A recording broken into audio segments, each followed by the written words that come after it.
On the evening of July 24th, 2014, a peaceful sunset cast a golden glow over the small town of Armada, Michigan. 14-year-old April Millsap, with her long brown hair and bright smile, took her dog, Peanut, for a walk along the Macomb Orchard Trail, a quiet, picturesque path surrounded by dense trees. But this time, April would never return home. A few hours later, Peanut came running back in distress, its fur covered in dirt. Locals immediately sensed something was wrong. Following the dog's frantic path, they stumbled upon a chilling sight in the grass just off the trail. April's lifeless body, battered and abandoned. Not far from her, her phone lay discarded, containing a haunting final message she had sent moments before everything went silent. "I think I'm being kidnapped. What happened on that trail? Who extinguished April's young, promising life? And what clues could lead to the killer lurking in the shadows?" Welcome back to Crime Investigator. Today, let's dive into the case of April Millsap. What could happen to a young woman simply walking through a quiet suburban neighborhood, one considered among the safest in America? Normally, there would be nothing to worry about, but when a real predator lurks in the shadows, even the safest places can become the scene of a horrific tragedy. April Millsap was 14 years old. By the summer of 2014, she was living with her family in Armada, a small town in Michigan, USA. April was a friendly and sweet girl who attended a local high school. She was an only child, and her parents had divorced when she was 6. After the divorce, her mother began a relationship with another man, who later became April's stepfather.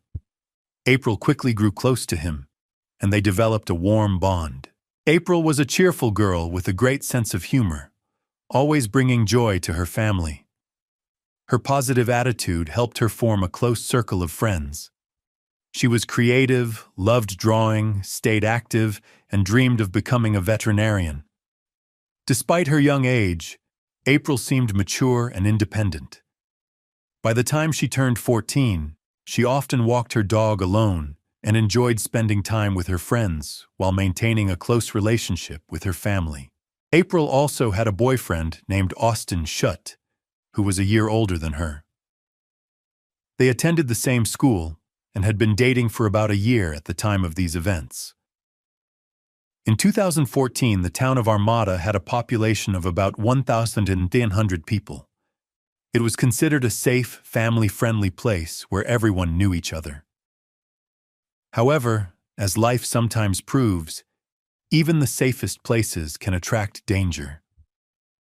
Crimes in Armada were rare, but when they did occur, they caused significant alarm. On July 24, 2014, summer vacation was in full swing. That day, April had no plans to go out or meet friends. She slept until noon and spent most of the day on her computer, chatting with friends and playing games. Around 6 p.m., she decided to take her dog, Penny, for a walk. April often brought Penny along when meeting friends or her boyfriend, Austin. That evening, she chose one of her usual walking routes, which she often used to relax.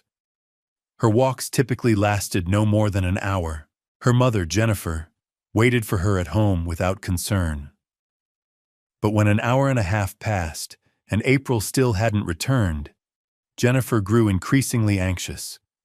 When April didn't respond to her calls or text messages, she reached out to Austin, assuming they might be together.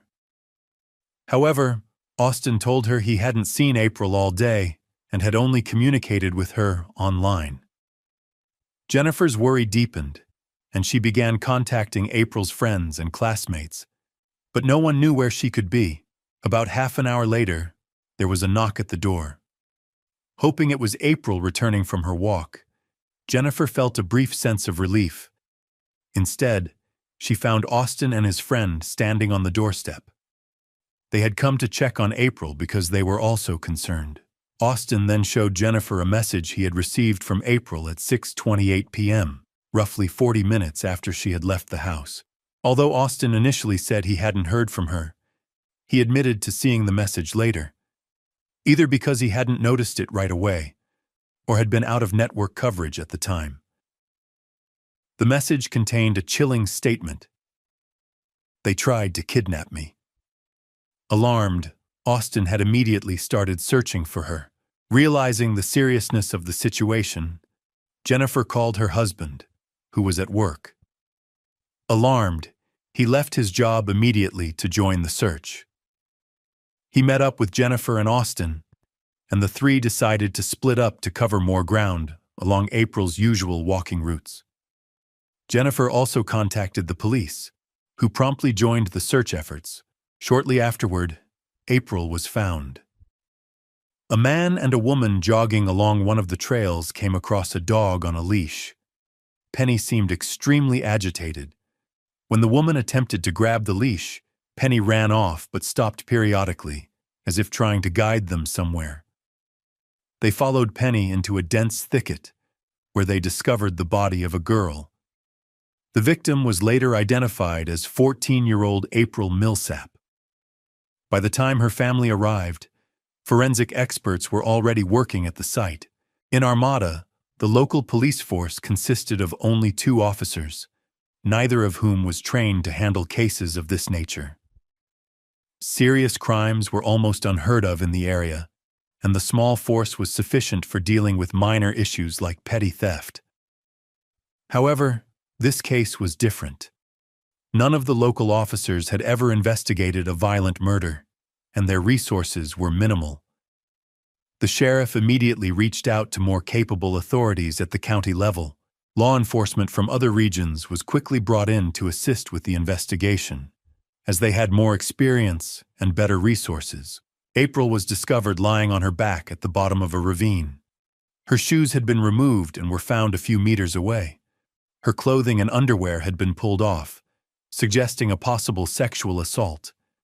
However, further investigation revealed that she had not been assaulted. Detectives theorized that the attacker may have attempted but failed, possibly because April fought back fiercely, or because something, such as a passerby or her dog, interrupted the assault.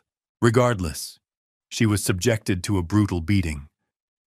Her body was covered in bruises, ranging from defensive wounds to severe injuries on her face, which was so disfigured it appeared almost crushed.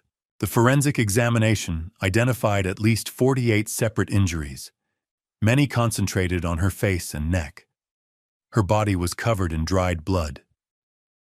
There were signs of compression on her neck, but they didn't match the typical patterns seen in manual strangulation or the use of an object. Instead, the injuries on her face and neck bore unusual marks, which forensic analysis confirmed were caused by the tread of a shoe. This indicated that the attacker had stomped on her repeatedly. The forensic report concluded that April's death resulted from being trampled. Marks resembling the sole of a large sneaker were found on her head and neck. Given the level of violence and the potential motive, investigators believed the perpetrator was likely a large man. The forensic expert determined that the attack lasted over 10 minutes, during which April endured immense agony before succumbing to her injuries. Identifying the victim initially proved difficult due to the severity of her facial injuries, which rendered her unrecognizable. Similarly, her mother was unable to identify her. The girl's stepmother, boyfriend, and the boyfriend's friend were brought in for police questioning to help narrow down the list of possible suspects. The initial investigation focused on her mother, Jennifer, to determine whether any threats or conflicts in her life could be related to the case. However, investigators quickly found no evidence of any relevant disputes or unusual events. After ruling out Jennifer as a suspect, they turned their attention to April's boyfriend, Austin, to further clarify details of the case. Suspicion arose when Austin admitted that his relationship with April had been strained recently. They had argued often and were on the brink of breaking up. Shortly before the murder, they had a heated argument. Adding to investigators' doubts was a chilling message April had sent to Austin just before the crime. She told him that someone had attempted to kidnap her, yet he chose to ignore this alarming warning. Austin claimed he didn't respond because the message arrived too late for him to see it. He suggested there may have been a delay in its delivery. Detectives noted that after receiving the message, he reacted very slowly, did not inform the police, and instead decided to search for her on his own. Austin explained that he had still been upset with April and believed the message was an attempt to manipulate him.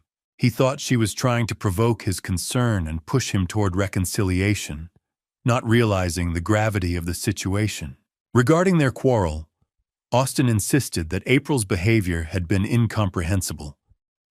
Their most recent argument had seemingly come out of nowhere, and he couldn't clearly explain the reasons behind it. Instead, he placed the blame on her. This only deepened the detective's suspicions, as it suggested Austin might have had a motive for the attack. In many cases, such violent crimes are committed by partners. As a result, the officers decided to detain him longer and asked him to provide a detailed account of his day, so they could analyze his movements and establish an alibi. Austin stated that around 4 p.m., he met a friend to help carry a TV into a house. Afterward, they went to the nearest McDonald's for a snack.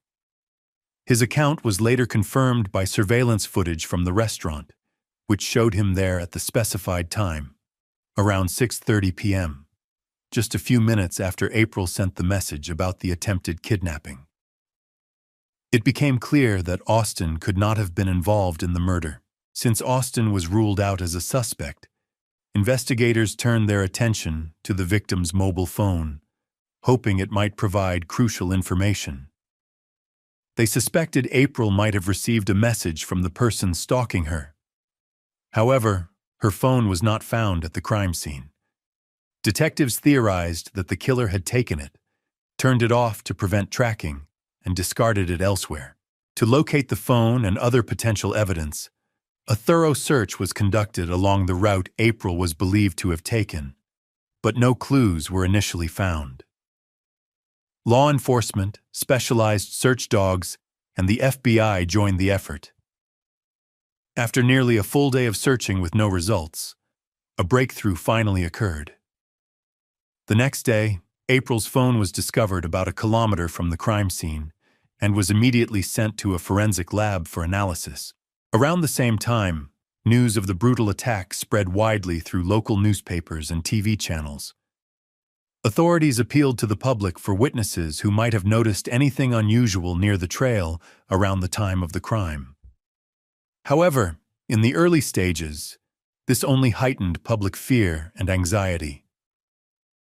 What shocked people most was the sheer brutality of the attack and the fact that it occurred in broad daylight, leaving the community feeling unsafe. Then, a young woman came forward to the police with potentially valuable information. She explained that around 6 p.m. on the day April was killed, she was at home looking out her window when she noticed a white van she had never seen before passing by. A man was driving with another young man in the passenger seat. The van was moving very slowly, as if the occupants were searching for something or someone. This struck her as odd.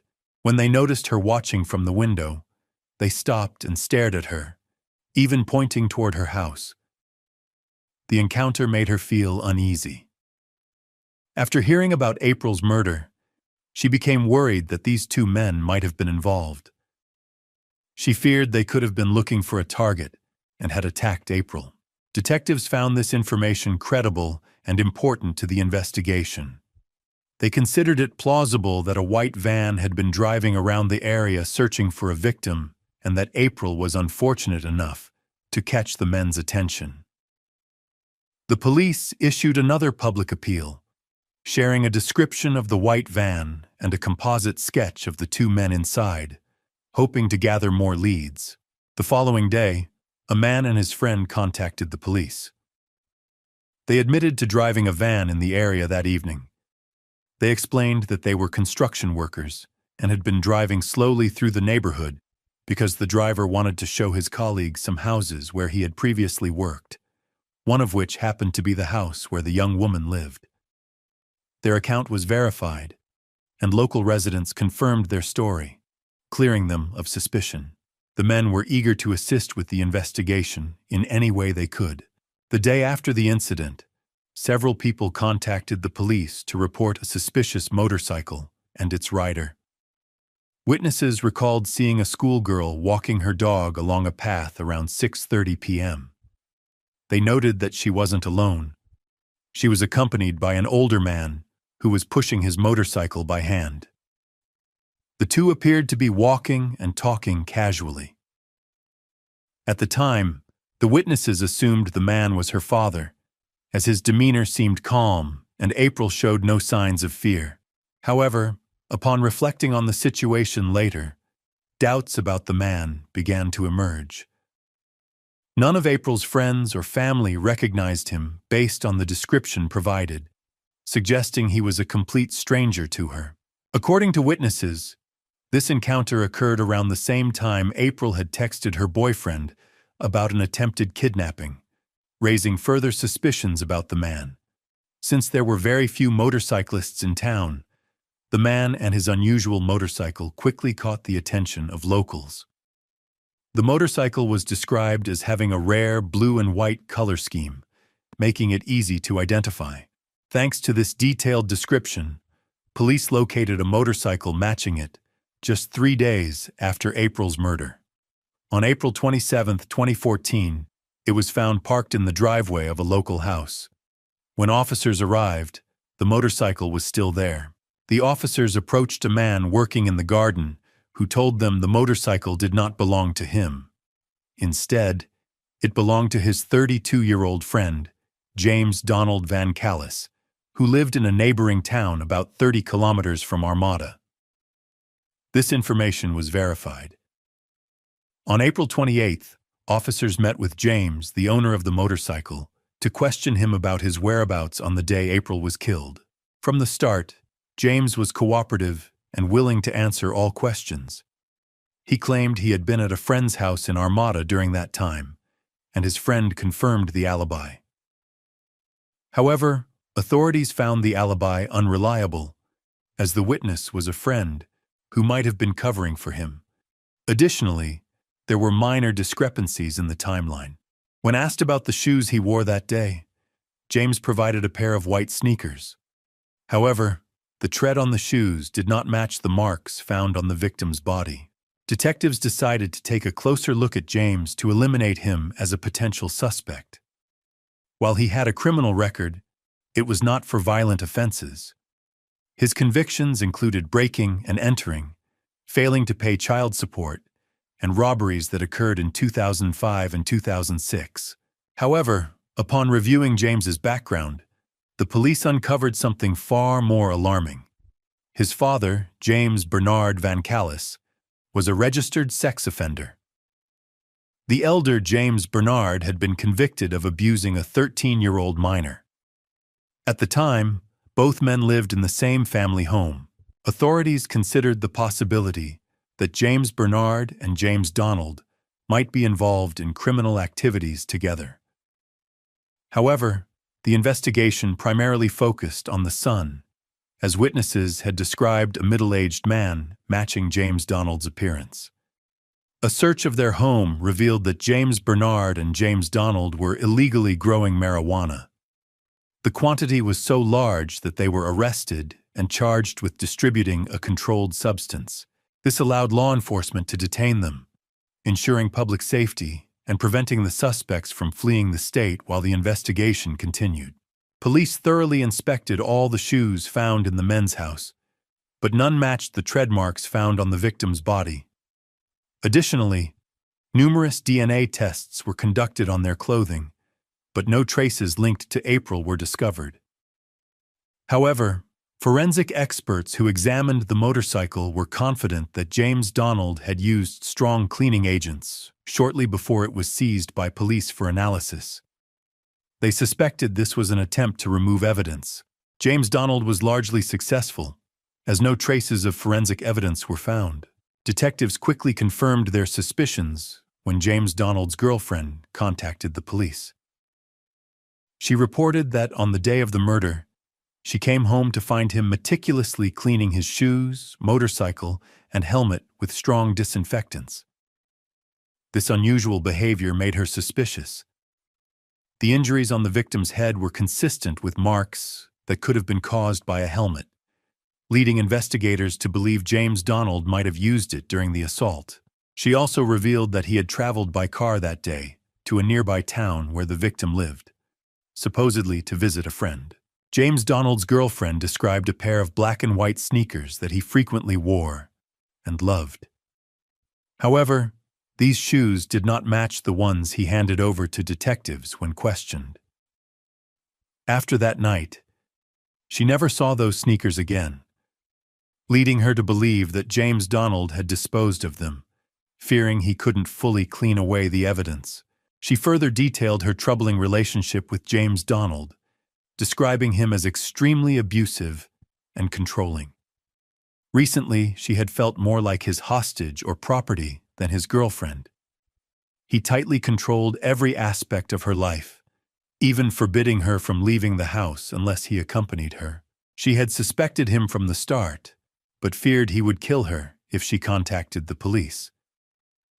Now that James Bernard and James Donald had been arrested, she could finally speak freely. According to James Donald's own admission to his girlfriend, he claimed he was cleaning his belongings because they had been stained with machine oil while fixing his motorbike. However, she remained unconvinced. The police needed to confirm that the sneakers she described matched the ones James Donald commonly wore. They found photos on his social media page showing him wearing sneakers identical to her description. Although James Donald had disposed of the pair he wore during the murder, the police located and purchased the same model. When they compared the tread pattern to the marks on the victim's body, forensic experts found an exact match. The investigation revealed that April had been trampled to death with shoes James Donald had purchased about a year before the attack. Further evidence was found on his computer, where investigators uncovered his disturbing interest in much younger girls. Additionally, crucial information came from April's phone. Using FBI lab analysis, it was discovered that she had a fitness app installed, which monitored her movements, steps, and heart rate, among other data. Shortly after sending a worrying message to her boyfriend, Austin, the data showed she suddenly began running, as if trying to escape from someone. James Donald had reportedly approached her on his motorcycle and offered her something. Shortly afterward, she sent her boyfriend a message about an attempted kidnapping. Then, she ran as fast as she could to escape her pursuer. Minutes later, her fitness app recorded a sudden, chaotic, and extremely fast increase in her movements, lasting 10 to 15 minutes. This appears to have been the moment she fought for her life. Later, the criminal returned to his vehicle with April's phone. The app recorded a steady speed of about 20 kilometers per hour, which continued until the phone was discarded about a kilometer from the attack site. Surveillance cameras along the biker's route captured footage of the motorcycle and identified the suspect as 32-year-old James Donald. Additionally, geolocation data from his mobile phone confirmed that at the time of the attack, he was not with a friend, as he had claimed, but near the crime scene. By this point, everyone was certain of his involvement in the murder. There was enough evidence to charge him with April's murder and proceed to court. However, a significant challenge remained: the lack of direct evidence. The police were unable to find any DNA linking James Donald to the victim. Given this, the defense could argue that the case relied solely on circumstantial evidence. Forensic experts were unable to find traces of the victim's blood on his belongings, equipment, or helmet. James Donald had meticulously cleaned everything and disposed of all incriminating items. It was clear that he had taken great care to cover his tracks. Despite this, The prosecutor's office decided to move forward with the charges, relying on strong circumstantial evidence. This evidence was compelling enough to convince the jury of James Donald's guilt. In October 2014, 3 months after the crime, James was formally charged, and the trial was scheduled for early 2016. It was believed that James Donald attacked a teenage girl, April, after she rejected his advances. He had spent considerable time online researching ways to attract much younger girls, particularly minors, but none of the advice seemed to work. Tragically, when April refused him, he reacted violently and attacked her. The defense argued that the prosecution lacked definitive proof of James's guilt and claimed the case was built entirely on circumstantial evidence. Although James maintained his innocence, his arguments were unconvincing. As a last resort, his lawyer emphasized that James Donald had no prior record of serious crimes. However, this was not enough to sway the jury. After several hours of deliberation, they unanimously found him guilty of attempted kidnapping, assault, and first-degree murder. James Donald Van Callis was sentenced to life in prison without the possibility of parole. During the sentencing, April's mother gave an emotional speech. She expressed her satisfaction with the court's decision, relieved that the perpetrator would never be released. She was horrified that her child's life had been taken by an adult man simply because she rejected his advances. His actions and intentions were criminal from the start, but the level of cruelty he displayed was unimaginable. Despite this, James refused to admit his guilt or show any remorse. He continued to claim his innocence, even after his conviction. He attempted to overturn the court's decision by filing an appeal with his lawyer, but it was unsuccessful. Now, he remains in prison for committing a heinous crime against an innocent young girl, April Millsap. In April's memory, a memorial garden was created near the spot where her life was tragically taken. A small statue of her dog, Penny, stands in the garden to honor the pet who led strangers to the crime scene. The murder of April Millsap on July 24, 2014, in Armada, Michigan, was not just a tragic loss for her family and community. It also had far-reaching consequences that rippled through law enforcement, public safety, and even legal reforms. This case left a lasting mark on how small towns approach crime prevention, the role of technology in criminal investigations, and the collective consciousness regarding personal safety. Armada, a small town known for its quiet streets and close-knit community, was shattered by April's murder. Before this case, violent crime was rare, and many residents felt safe walking alone, even at night.